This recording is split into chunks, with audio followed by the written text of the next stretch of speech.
कल हम लोगों ने एटॉमिक स्ट्रक्चर स्टार्ट किया था। एटॉमिक स्ट्रक्चर में हम लोगों ने क्या देख लिया था, 2D स्ट्रक्चर देख लिया था, एटम के बारे में पढ़ लिया था, इलेक्ट्रॉन, प्रोटॉन और न्यूट्रॉन के बारे में भी बात हो गई थी। तो इलेक्ट्रॉन के मास की बात करते हैं। इलेक्ट्रॉन का मास कितना होता है? -1.6 × 10⁻⁻9 मास 9.1 × 10⁻31 kg। वही चार्ज की बात कर रहे थे, तो चार्ज कितना है? 1.6 10⁻⁻19 कूलम। तो तुम लोग ये याद कर लो भैया, ये भी नहीं याद है, इतना पढ़ के आ रहे हो, 9 में पढ़ लिया, 10 में पढ़ लिया, 11 में पढ़ लिया, 12 में पढ़ लिया, इतने सालों से पढ़ रहे हो, तुमको अभी तक याद नहीं है। ठीक है, तो ये सब बातें हो गई थी। इलेक्ट्रॉन का मास, प्रोटॉन का मास, न्यूट्रॉन का मास, उन पे चार्जेस क्या होते हैं। तो प्रोटॉन पे चार्ज क्या होता है और न्यूट्रॉन पे कोई भी चार्ज नहीं होता है। ठीक है, प्रोटॉन और न्यूट्रॉन के मास में अंतर कितना था? 6.002 का, बाकी सेम था। 1.672 × 10⁻⁻27 kg और 1.674 × 10⁻⁻27 kg ये प्रोटॉन का था। तो 672 और 674 में से 0.002 का ही तो डिफरेंस हुआ। तो इतना डिफरेंस है क्या प्रोटॉन और न्यूट्रॉन के मास में। अब हम थोड़ी सी बातें और इलेक्ट्रॉन के बारे में कर लें। इलेक्ट्रॉन पे जो चार्ज होता है वो कैसा होता है? नेगेटिव चार्ज होता है। उसकी डिस्कवरी किसने की? Discovered by Millikan.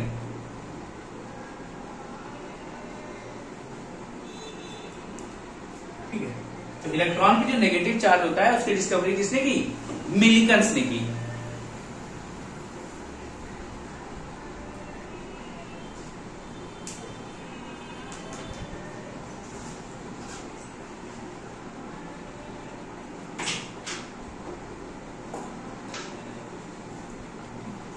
और क्या, अब जो हम इलेक्ट्रॉन की बात करें तो इलेक्ट्रॉन क्या है? पार्टिकल है या वेव है? Electron is a particle and wave both. देखो, पार्टिकल के लिए क्या चाहिए? हमें मास चाहिए। तो इलेक्ट्रॉन का मास है? तो इलेक्ट्रॉन के पास क्या है? मास भी है। और इसमें क्या है, जब भी किसी चीज को वेव और पार्टिकल दोनों, वेव होने के लिए क्या चाहिए? उसकी वेलोसिटी 0 नहीं होनी चाहिए। तो इलेक्ट्रॉन क्या करता है? हमेशा एक सेल में घूमता रहता है। तो क्या उसमें मोशन हो रहा है, दैट मीन्स उसकी वेलोसिटी 0 नहीं है। तो इलेक्ट्रॉन का बिहेवियर कैसा है? बोथ लाइक पार्टिकल, कण और वेव, यानी तरंग। इसके बारे में हम और डिटेल में बात करेंगे जब फिजिक्स में पढ़ रहे हैं। फिलहाल हम इतना ही जान लेते हैं कि इलेक्ट्रॉन का बिहेवियर कैसा है, both like particle and wave. ठीक है, अब इलेक्ट्रॉन क्या कर रहा है? इलेक्ट्रॉन ऐसे आपने देखा कि यहां पे क्या करता है? शेल में बाहर रिवॉल्व कर रहा था। तो एक ये क्वेश्चन पूछा गया था एनडीएस में कि जब इलेक्ट्रॉन अपने सेल में घूमते हैं तो इनमें एनर्जी कैसी होती है? तो इनकी एनर्जी जो होती है वो नेगेटिव होती है, याद रखना। ठीक है, जब इलेक्ट्रॉन अपनी सेल में घूम रहा होगा तो उसमें जो एनर्जी होती है वो कैसी होगी? नेगेटिव होती है। कोई दिक्कत यहां तक? ठीक है,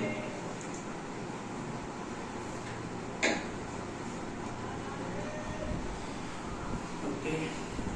नाउ अब देखो एंटी पार्टिकल क्या होता है?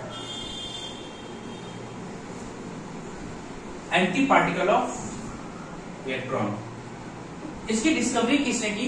एंटी पार्टिकल ऑफ इलेक्ट्रॉन की डिस्कवरी की एंडरसन ने।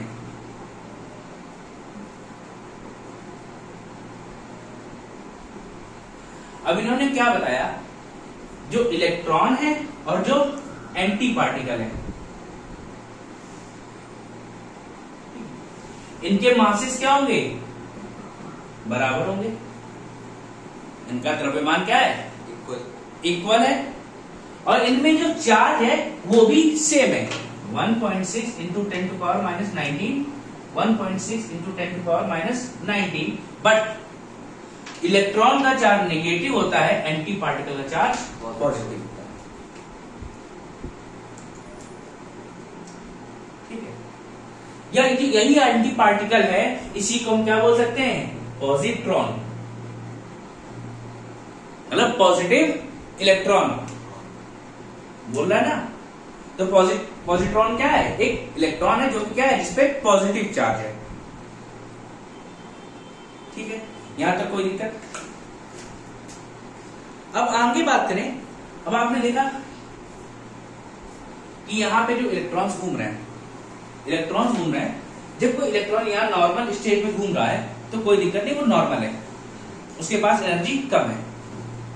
लेकिन जैसे ही आप इलेक्ट्रॉन में थोड़ी सी एनर्जी दे दो या इलेक्ट्रॉन के पास एनर्जी ज्यादा हो जाए तो क्या हो जाता है? वो अपनी सेल छोड़ के दूसरी आने वाली सेल में चला जाता है। ये कैसे इलेक्ट्रॉन थे? नॉर्मल थे। ये कैसा है? एक्साइटेड। ठीक है, जब किसी इलेक्ट्रॉन के पास एनर्जी ज्यादा होती है तो वह अपनी कक्षा बदल देता है या छोड़ देता है, जिस इलेक्ट्रॉन को क्या बोलते हैं? एक्साइटेड इलेक्ट्रॉन कहते हैं। ठीक है, कोई दिक्कत? अब हमें किसी पर इलेक्ट्रॉन को दूसरी सेल में डालना है तो क्या करना पड़ेगा? एनर्जी देनी पड़ेगी। अब हमें क्या करें? वही इलेक्ट्रॉन हमें वापस क्या करना? उसी सेल में नीचे की तरफ लाना है। तो इससे क्या करेंगे?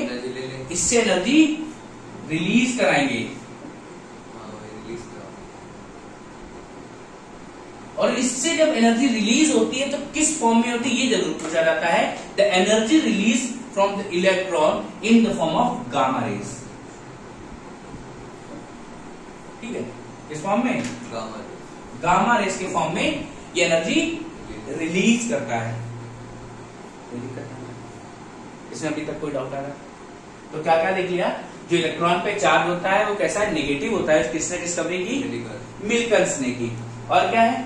इलेक्ट्रॉन का बिहेवियर पार्टिकल की तरह भी है और वेव की तरह भी है। और पार्टिकल होने के लिए क्या? किसी को मास होना चाहिए, इलेक्ट्रॉन का मास। और क्या? उसकी वेलोसिटी 0 नहीं होनी चाहिए। तो इलेक्ट्रॉन क्या करता है? हमेशा अपनी सेल में घूमता रहता है। और मैंने क्या बताया? एक anti particle of electron. Electron का मास और इसका मास दोनों सेम होगा, but charges positive and negative होंगे।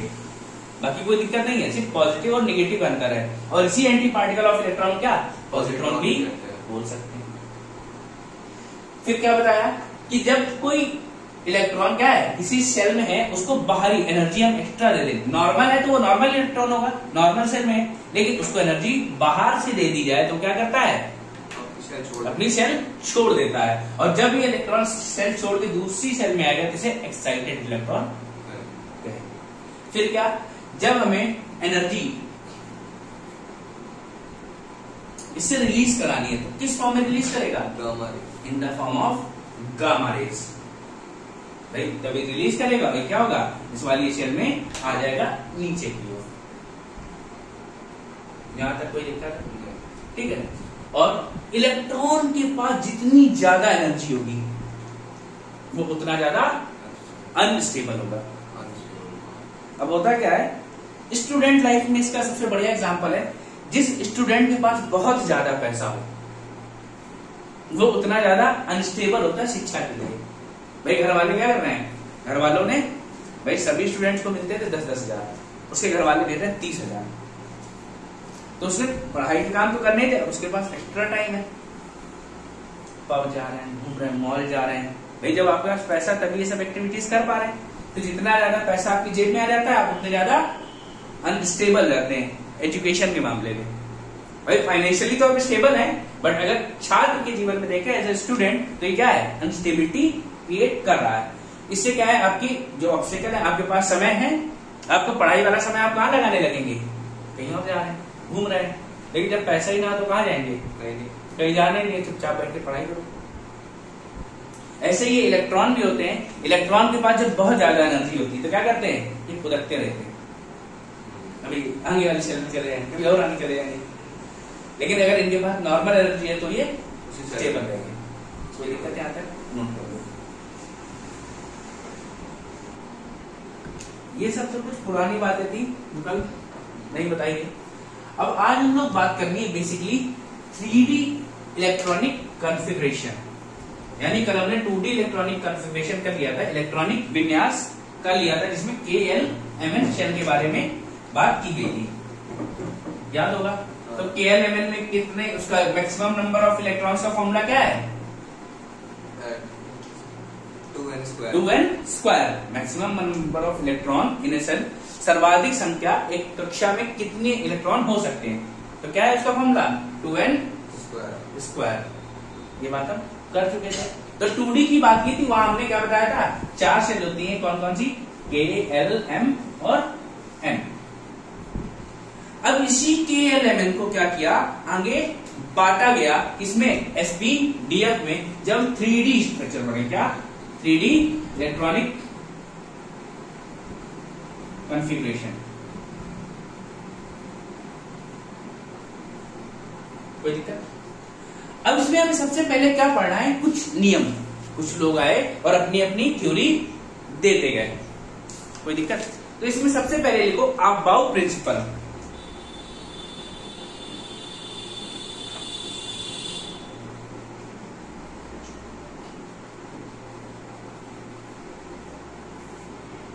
अच्छा, उससे पहले तुम देख लो, नहीं तो तुम्हें दिक्कत होगी। देखो ये जो ये सेल होती है, इसमें क्या होता है? एक S होता है। L में क्या होगा? एक 1 2s2 और 2p6। भाई L में कितने होते हैं? 8। इसमें 2। ठीक है, दैट मीन्स यहाँ पे कितने ब्लॉक होंगे? 1। ऐसे इलेक्ट्रॉन्स भरे जाते हैं, एक ऊपर की तरफ, एक नीचे की तरफ। K हो गया, L हो गया। अब इसमें दिखाएंगे तो क्या? एक S वाला ब्लॉक, एक बाकी P वाले। भाई एक में 2, ये P, ये S, ये S। ठीक है। फिर M की बात करें तो M में कितने होते हैं? 18। तो देखो इसमें क्या क्या आएगा? 3s2 18 में बांटने, 3p6 कितने हो गए? 8। फिर 3d10। अब इसको बनाएंगे कैसे? S में कितने होते हैं? 2। P में 6।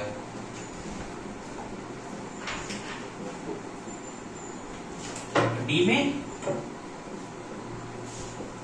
5। तभी तो भाई 5 ब्लॉक होंगे, तभी तो आप भर पाओगे। ये क्या है? ये P है, ये S है। कोई दिक्कत नहीं आता है। तो K हो गया, L हो गया, M हो गया। अब देखो N में कितने हो सकते हैं? 32।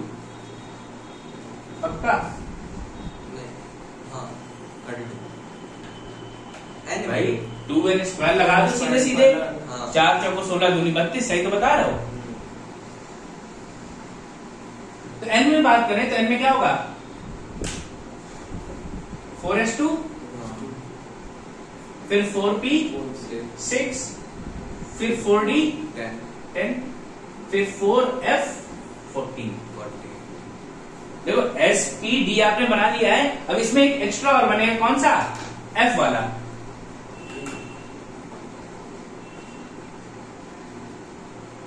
इसमें कितने इलेक्ट्रॉन्स भर जाएंगे? 14। भाई 14 में यहां लिख रहा है ना, ये yes। तो देखो भैया S, P, D और F। S में कितने इलेक्ट्रॉन आते हैं? 2। P में 6, D में 10 और F में 14। याद रहेगा ना? S, P, D, F। K किसमें बटा? 1s2, L 2s2, 2p6। भाई तभी तो 8 में बटेंगे। फिर 18 की बात करना है तो 3s2, 3p6, 3d10, 18 हो गए ना। 10, 6, 16, 2, 18। अब यहाँ पे आए तो देखो 4s2, 4p6, 4d10, 4f14, 14 10 24 24 6 30 2 32 32 हो गया ना। तो सारे ऐसे फिगर बनेंगे। बिल्कुल। ये आपका क्या है, ऐसे इलेक्ट्रॉन्स भरे जाते हैं। पहले इस फिगर को बनाओ, फिर आगे तुमको इसके नियम बताते हैं। अब बच्चा इसमें ये देखा तुमने कि एक डिब्बे में कितने इलेक्ट्रॉन आते हैं? दो इलेक्ट्रॉन आते हैं और इनका मूवमेंट कैसा है? एक दूसरे के अपोजिट। याद रखना, एक सेल में इलेक्ट्रॉन का मूवमेंट कैसा होता है? दो अपोजिट होता है। एक अगर ऊपर जा रहा हो तो दूसरा नीचे आएगा। अब हम लोग आगे लॉज की बात करने वाले थे। इलेक्ट्रॉनिक विन्यास में नियम क्या क्या किसने किसने दिए?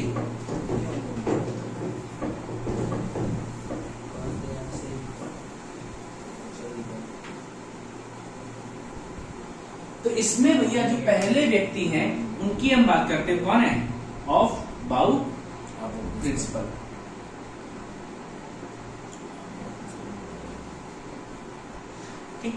बाउ प्रिंसिपल। अब देखो, किसी का हमें वो करना हो, क्या इलेक्ट्रॉनिक कॉन्फ़िगरेशन करना हो तो कैसे करते हैं? वो ध्यान से देखना। 1s 2s 2p 6 3s 2 3p 6 3d 10 4s 2 4p 6 4d 10 4f कितने रहेंगे? 4f नहीं लगेगा, फिर d जाएगा 40। पहले अगर इलेक्ट्रॉनिक कॉन्फ़िगरेशन किसी संख्या करना हो तो ऐसे होगा। जैसे क्या एग्जांपल ले लो, यहाँ पे हमने लिख दिया कैल्शियम। कैल्शियम का एटॉमिक नंबर कितना होता है? 20 होता है। और 20 का इलेक्ट्रॉनिक कॉन्फ़िगरेशन करना है तो कैसे करेंगे? 1s2 भाई, दो ये हो गए, 2s2 4 हो गए, 4 फिर 2p 6 6 4 10 2s2 फिर 3s2 सॉरी 3s2 12 हो गए 2 और फिर 3p6 कितने हो गए? 3d2 हुए कितने अभी? 18 हुए। अभी भी तो कम है तो भैया 3d2 नहीं लगा, d2 ही रहेगा। 2 कोई दिक्कत नहीं। 3d2 ऐसे लिखा जाना चाहिए, कोई दिक्कत नहीं आता, लिखा ऐसे ही जाना चाहिए। बट देखो, आप बाबू साहब क्या कह रहे हैं? आप बाबू साहब कहते हैं क्या कि जिसके पास कम एनर्जी होगी, जिस सेल में कम एनर्जी होगी, उस सेल में हम इलेक्ट्रॉन पहले भरेंगे। भाई, जो व्यक्ति ज्यादा बीमार है उसको पहले ही डाल दोगे। भाई, एक को क्या हुआ? एक को नॉर्मल फीवर आ रहा था, भाई की खोपड़ी फटी हुई थी, तो किसका ट्रीटमेंट पहले कराया जाएगा? इसकी खोपड़ी फटी। क्यों? खोपड़ी फटी हुई, अभी थोड़ी देर में ब्लड लॉस हो जाएगा, मर जाएगा। तो वही हाल यहाँ भी है कि इन्होंने कहा कि जितनी भी सेल्स हैं जिसमें एनर्जी कम होगी उनमें इलेक्ट्रॉन पहले भरा जाएगा। तो पहले इनका नियम देखो क्या? Electrons are filled in increasing order of energy. Electron को ऊर्जा के बढ़ते हुए क्रम में बढ़ा जाता है। इसको क्या बोलते हैं? आरोही या अवरोही? इसको आरोही बोलते हैं। आरोही होता है, ठीक है। आरोही क्रम में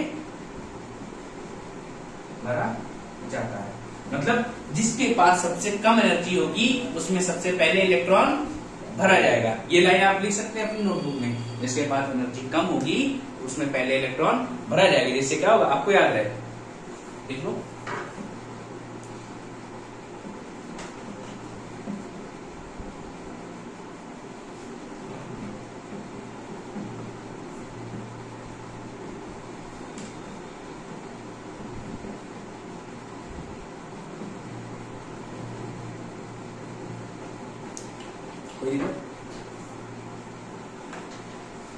तो इनकी ये बात सुनने के बाद थोड़े दिनों बाद किसी को पता चल गया, भैया क्या ये जो आपका 4s है, समझ रहे हो, ये 4s देख रहे हो, 4s में एनर्जी 3d से कम होती है।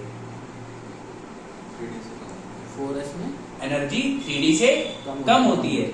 एक्चुअल में क्या था, इलेक्ट्रॉनिक कॉन्फ़िगरेशन ऐसे होना चाहिए या इस तरीके से होना चाहिए, लेकिन जब इनका नियम आ गया तो नियम के बाद चेंज हुआ क्या, 1s2 2s2 2p6 3s2 3p6 4s2, यहाँ 4s आने लगेगा और 3d10 ऐसे लिखा जाएगा। दिख रहा था,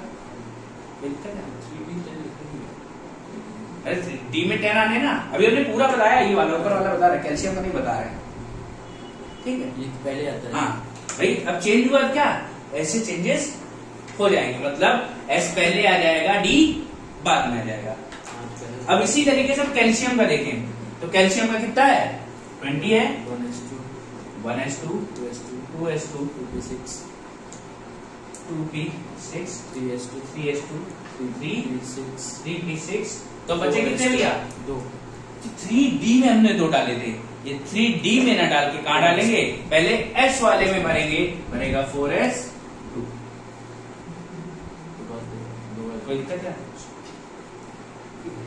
इसको नोट करो, फिर एक बार और समझाते हैं। तो क्या भैया, वास्तविक तो देखा जाए इलेक्ट्रॉनिक विन्यास तो ऐसा होना चाहिए था, क्या d पहले आएगा, s बाद में आना चाहिए था, लेकिन अब्बाऊ ने क्या कह दिया कि जिसमें एनर्जी कम होगी इसमें इलेक्ट्रॉन पहले भरेगा, तो भैया पता चला कि 4s में एनर्जी कम होती है, तो एनर्जी कम है तो इसको पहले लिखना पड़ेगा, तो भैया हमने इसको क्या किया, 4s को 3d से पहले लिखा, और फिर हमने क्या किया, अब कैल्शियम का हमने जब वो करवाया इलेक्ट्रॉनिक कॉन्फ़िगरेशन, इलेक्ट्रॉनिक विन्यास, तो हमें कुछ इस तरीके से दिखाई, ये क्या थे, ये अब्बाऊ साहब थे, हो गया। अब इसके बाद अगला लिखो, पाउलीज एक्सक्लूजन प्रिंसिपल।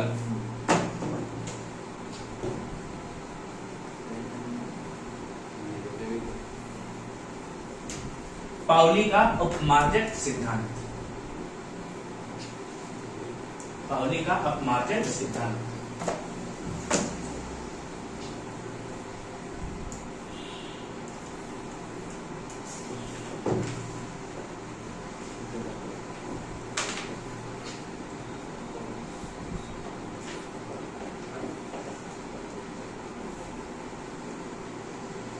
पाउली का अपमार्जक सिद्धांत,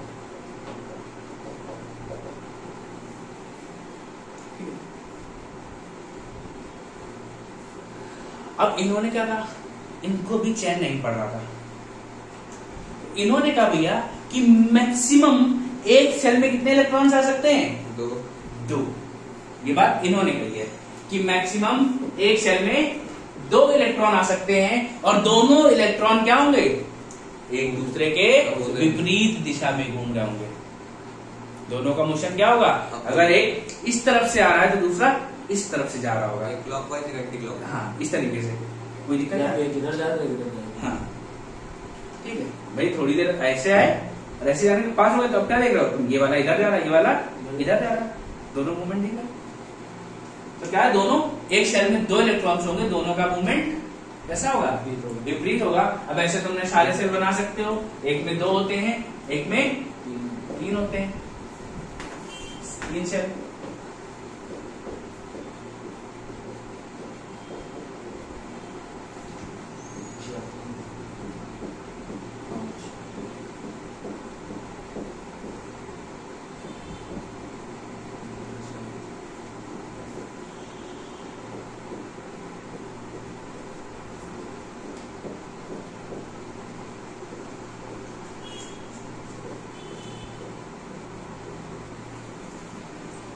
ये S, B, ये D, ये F। S में कितने दिखे, एक सेल में 2 तो 2 ही रहेंगे, S में 1 ही सेल है। P में 3 सेल है, 3 सेल में 3 दूनी 6। फिर D में 5 दूनी 10। एफ में 7 दूनी 14। भैया कभी कभी पूछ लेता है एफ शेल में कितने इलेक्ट्रॉन भरे जा सकते हैं? 14। डी में कितने इलेक्ट्रॉन भरे जाएंगे? 10। ये देखो छोटे छोटे क्वेश्चन है और ये पूछता है, आराम से पूछता है।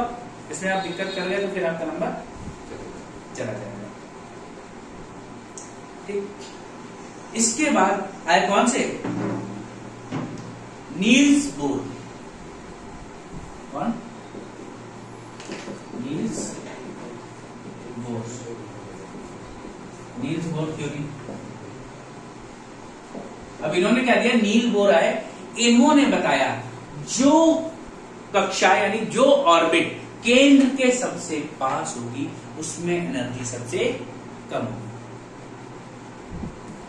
न्यूक्लियस के पास होगी वैसा कुछ। हाँ भाई, ये आपका क्या है? न्यूक्लियस। यहाँ प्रोटॉन और न्यूट्रॉन, ये क्या है? ऑर्बिट्स हैं। अब जो जितने नजदीक है उसकी एनर्जी उतनी कम होगी। हमको इतना ही पढ़ना बताया उसने, बहुत सारा होगा लेकिन जरूरत हमें इससे ज्यादा है नहीं अभी। तो नील्स बोर की बात करें तो नील्स बोर ने क्या बताया? जो सेल जितनी पास होगी न्यूक्लियस के उसकी एनर्जी उतनी कम होगी। अब बाउन ने क्या बताया? जिसकी एनर्जी सबसे कम होगी उसमें क्या होगा? इलेक्ट्रॉन पहले भरे जाएंगे। वो हम के एलिमेंट कर लो, के है तो के में पहले भर दो, फिर एल है इसमें बाद में भर दो, फिर एम है तो इसमें 18 ऐसे बढ़ते चले जाएंगे। तो सीधे सीधे लिख लो द शेल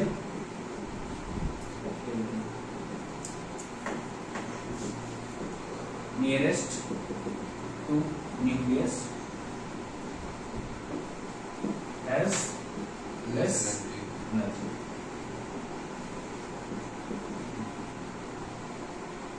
जो कक्षा नाभिक के पास होगी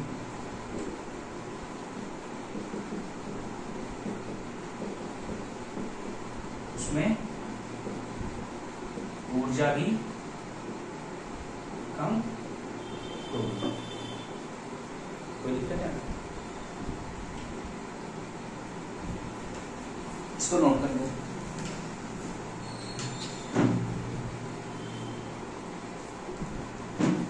भैया सब ने सब कुछ कर लिया। इसके बाद आए Hund.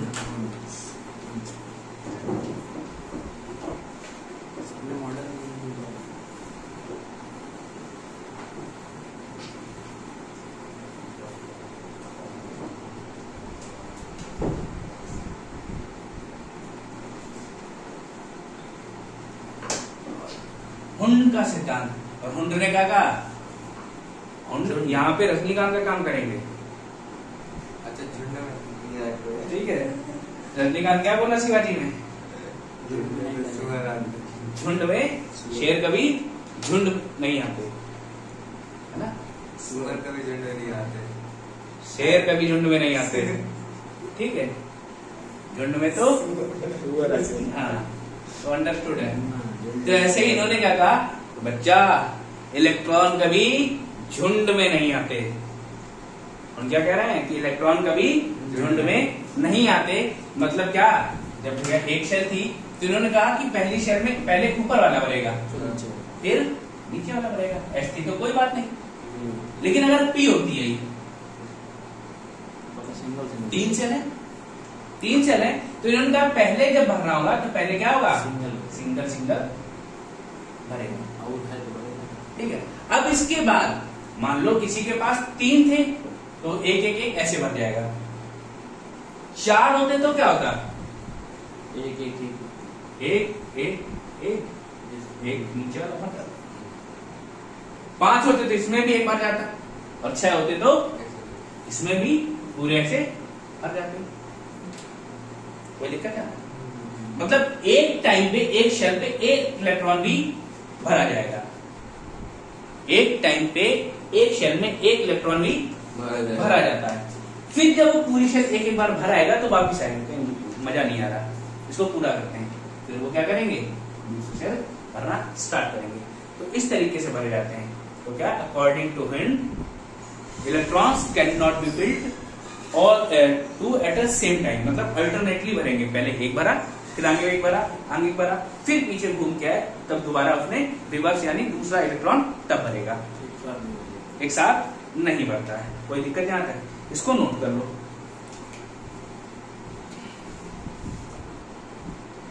According to him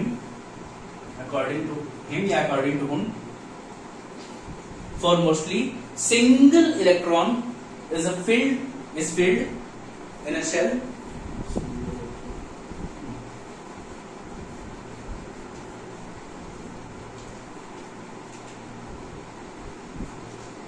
single electron is filled after that pairing will be started। फिर क्या होता है, बाद में जोड़े बनाता है ना, after that pairing will be started। उनके के अनुसार पहले एक कक्षा में एक ही इलेक्ट्रॉन भरा जाता है, सभी कक्षाओं में एक एक इलेक्ट्रॉन भरने के बाद वह जोड़ा बनाना प्रारंभ करते हैं। यहाँ तक कोई दिक्कत किसी को? अब नियम तो तुमने जान लिए सारे, अब कुछ इलेक्ट्रॉनिक कॉन्फ़िगरेशन करके देखते हैं।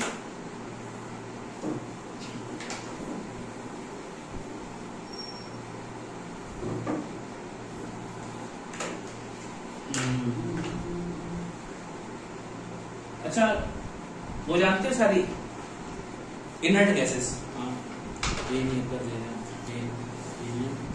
हीलियम, नियॉन, नियॉन, आर्गन, एक्सी, krypton, xenon, radon, helium, neon, argon, krypton, xenon and radon. अब देखो हीलियम का कितना नंबर है? 2, नियॉन 10, आर्गन 18, क्रिप्टन 36। इतने लोगों का तुम क्या करो, इलेक्ट्रॉनिक कॉन्फ़िगरेशन निकालो। इतना निकालना सीख लो तो बहुत है, पर ज्यादा बड़ा निकाल के हमें करना क्या है।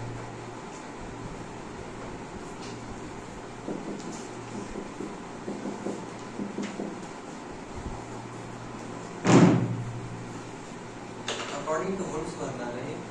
अच्छा, एक का मैं करके दिखाता हूँ, देखो सबसे कठिन वाला 1s2 हो गया है, ठीक है। इस तरीके से करना तुम लोग, ठीक है। आगे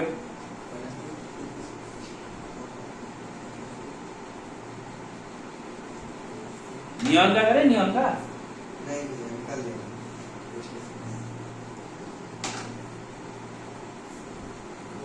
1s2 2s2 2p6। तो भैया नियॉन में हो गया ना, 6 2 8 2 10। आर्गन में है, आर्गन में, आर्गन में कितने हैं? 18। तो 1s2 2s2 2p6, फिर 3s2 3p6। कोई दिक्कत है? अब किसकी बात करेंगे हम? क्रिप्टन की। क्रिप्टन करो 1s2 2s2 3p6 3s2 3p6 4s2। तो कितने हो गए? 2 4 10 12 18 2 20 16 बचे। डी में कितने आते हैं? 10। डी 10, फिर 4p6। ये क्या है इसका? Electronic configuration. ये समझ में आ गए? ये तो मान लो नोबल गैसेस थी। अब आपसे बोल दें आयरन का करो, Fe26,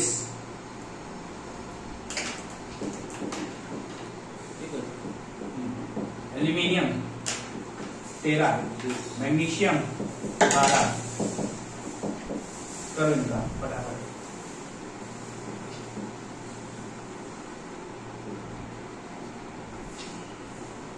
अभी तुम लोग पीरो हो जाओगे भाई, सीधे सीधे देख लो ना। इसमें करना क्या है? के में कितने हैं? K का नंबर 1 शेल है, पहली नियरेस्ट शेल जिसको 1 लिख दिया 1s2।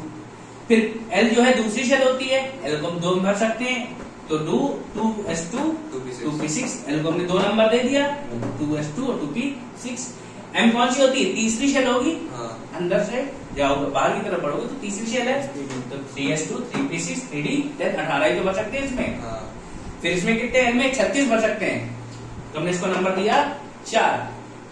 फिर 4s2 4p6 4d10 4f 420 तो ऐसे आगे भर सकते हैं। तो भैया हम इसमें बात कर रहे थे क्या? Fe का इलेक्ट्रॉनिक कॉन्फ़िगरेशन। आयरन का इलेक्ट्रॉनिक कॉन्फ़िगरेशन करें तो क्या होगा? 1s2 1s2 2s2 2p6 2p6 3s2 3s2 3p6 3p6 4s2 4s 4d6 4d6 3d6 3d6 तुम लोगों के पास ना तो गलत हो जाए, कोई दिक्कत है? एल्यूमिनियम का तो बड़ा आसान यूज कर दिया होगा 1s2 वो भैया कि ऐसा हुआ 4s2 पहले आता है ना तो हम लोग 2p6 6 4 10 और 3s2 3s2 3p1 3p1 magnesium का दिख रहा है साफ साफ 3p1 हटा दो बस 1s2 2s2 2s2 2p6 3s2 3s2। अब आपसे कोई कह दें कि किसी का इलेक्ट्रॉनिक कॉन्फ़िगरेशन नियॉन मतलब सॉरी इनर्ट गैसेस के फॉर्म में लिख के दिखाओ, जो नोबल गैसेस हैं उनके फॉर्म में लिखना है तो कैसे लिखोगे? सपोज दैट ये एल्युमिनियम है, एल्युमिनियम मैग्नीशियम और क्या है? Iron Fe। मैग्नीशियम के नियर बाई कौन सी नोबल गैस है? वो नियॉन नियर बाई देखनी है, छोटी बड़ी नहीं देखनी है, जो सबसे नजदीक पड़े। नियॉन पड़ेगी, नियॉन पड़ेगी सबसे बाद। नियॉन का कॉन्फ़िगरेशन क्या है? 1s2 2s2 2p6। अगर ये वाला सेक्शन देखा जाए और ये वाला सेक्शन देखा जाए तो दोनों सेम है। अब आपको Mg का लिखना है क्या? नोबल गैस की फॉर्म में, तो लिख दो भैया Ne 3s2।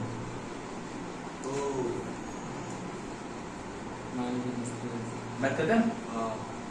फिर एल्यूमिनियम, एल्यूमिनियम कैसे लिखोगे?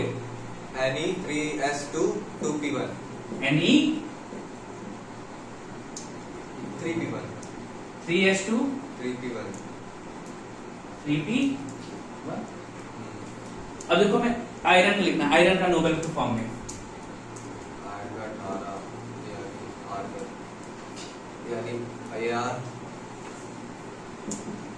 भाई आयरन का कितना होता है? 26 होता है। 26 है तो हम कहां तक जा सकते हैं? 18 तक तो जा ही सकते हैं, यानी कितना? ये 3p6 तक। समझ दिख रहा है? ये भी देखो आपको बराबर दिख रहा होगा। भाई जब दोनों सेम दिख रहे हैं तो आपको क्या करना है? बस AR 4s2 3p6 4s2 जो बच गया 3d6 और 3d6 देखा है? ये किस फॉर्म में लिख दिया आपने?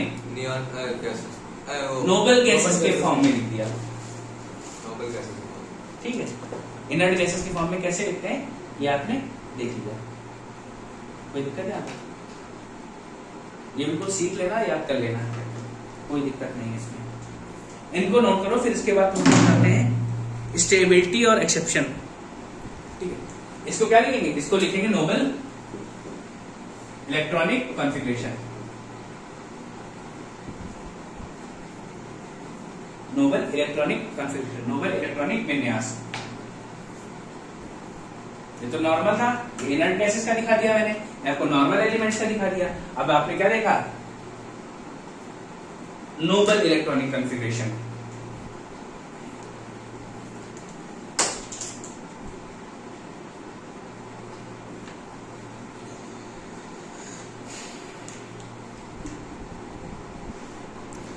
इसके बाद भैया इसमें दो एक्सेप्शंस आते हैं, एक है क्रोमियम, दूसरा है कॉपर।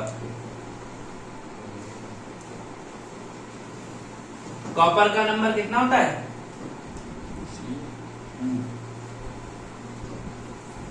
29 और क्रोमियम 24। अभी आपको जब एक बार पीरियोडिक टेबल पढ़ा देंगे आधे ज्यादा याद हो जाएंगे। अगर याद करने की इच्छा होगी, इस पे भी डिपेंड करता ना कि आपकी इच्छा क्या है।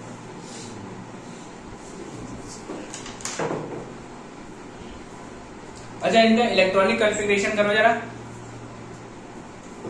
सीयू का क्रोमियम 24, कॉपर 29, ऐसे लिखते हैं।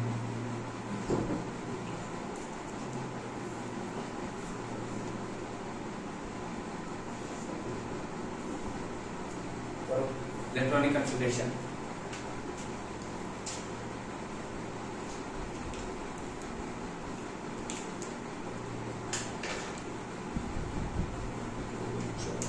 जल्दी जल्दी करो।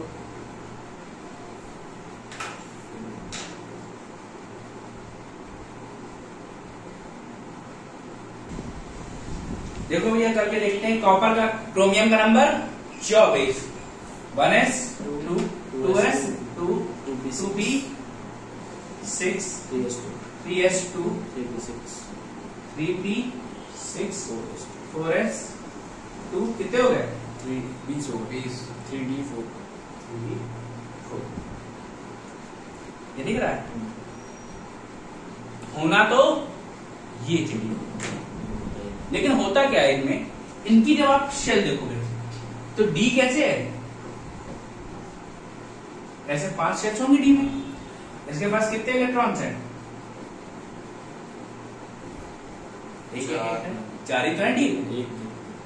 तो ये कहता क्या भैया, मजा नहीं आ रहा यार, हमको दे दो तो हम स्टेबल हो जाएंगे। हाफ फुली नहीं तो हाफ पार्सली पूरा नहीं हो पा रहे हैं, लेकिन एक दे दो तो थोड़ा देखने में भी अच्छा लगने लगेगा ना। पार्सली स्टेबल, पार्सली कुछ तो स्टेबल हो ही जाएगा। तो फिर अच्छा इसी बात है। तो ये क्या करता है, एस एक इधर कम करके जी में एक ऐड कर देगा, ये ऐसे उसको भी अच्छा लगेगा, जिसको भी अच्छा लगे उसको भी अच्छा लगे। ऐसे ही कॉपर का करोगे। कॉपर का क्या है, 1s2 2s2 2p6 3s2 3p6 4s2 3d9, ऐसे होना चाहिए। समझ रहे हो ना? ये एक्सेप्शंस है इलेक्ट्रॉनिक कॉन्फ़िगरेशन के दोनों।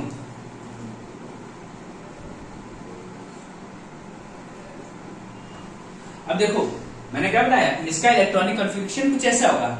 डी के पास कितने हैं? 9 9। 10 हो जाते यार फिर वही बात कह रहा है कि मजा नहीं आ रहा जीवन में। 10 हो जाते 10 हो जाते फ्रीली टाइलते बढ़िया, दिखाने में अच्छा लगता। भाई क्या होता है, कभी कभी बढ़िया पार्टी में जा रहे हैं, परेशान ना हो। घर में गाड़ी वाड़ी सब कुछ है, ऐसा नहीं कोई कमी नहीं है। 4 व्हीलर थी, लेकिन क्या हुआ, अपने जो 4 व्हीलर है वो छोटी है, थोड़ी सी छोटी है। अब बगल के पास होंडा सिटी, बगल वाला मित्र है बढ़िया अपना, कोई समस्या हो नहीं रही, उससे बातचीत बढ़िया। भाई अगर दे देते आज रात के लिए तो क्या बात है, मजा ही आ जाता, जीवन में मतलब 4 चांद लग जाते। तो यही ये भी कह रहा है। मैंने कहा भैया, डी वाला बोला इससे, भैया अगर एक तुम दे दो थोड़ा मजा आ जाएगा, पूरी की पूरी शेल कंप्लीट हो जाएगी। हाँ, तुम्हारे पास तो सिर्फ एस में ही है, बाकी तो कोई दिक्कत होगी। और 2 इलेक्ट्रॉन है, एक हो जाए तो तुम्हें देने में भी आसानी है, किसी को भी दे देना। इन्होंने क्या किया, एक इलेक्ट्रॉन हम दे सकते हैं, दे दिया। और तुम लोग तो कितने लोग, तुम्हारी औकात ही 2 बार की है। एस में कितने आते हैं? 2 आते हैं। 2 तुम्हारे पास पहले, तुम ले क्या पाओगे हमसे? हम दे नहीं पाएंगे इतने। हम इतने दे भी नहीं पाएंगे, अच्छा नहीं लगे इतना देने में। तो क्या इन्होंने एक इसको दे दिया और यहाँ एक बढ़ गया। ये क्या है, कॉपर और क्रोमियम एक्सेप्शंस हैं। इनके आप लोग दोनों फॉर्म लिखोगे तो समझ आएगा, करेक्टेड फॉर्म, ठीक है, जो आप एक्चुअली होना जो चाहिए वो, और जो होता है वो, दोनों लिखोगे आप इसके साथ। कोई दिक्कत नहीं आता, तो नोट कर लो।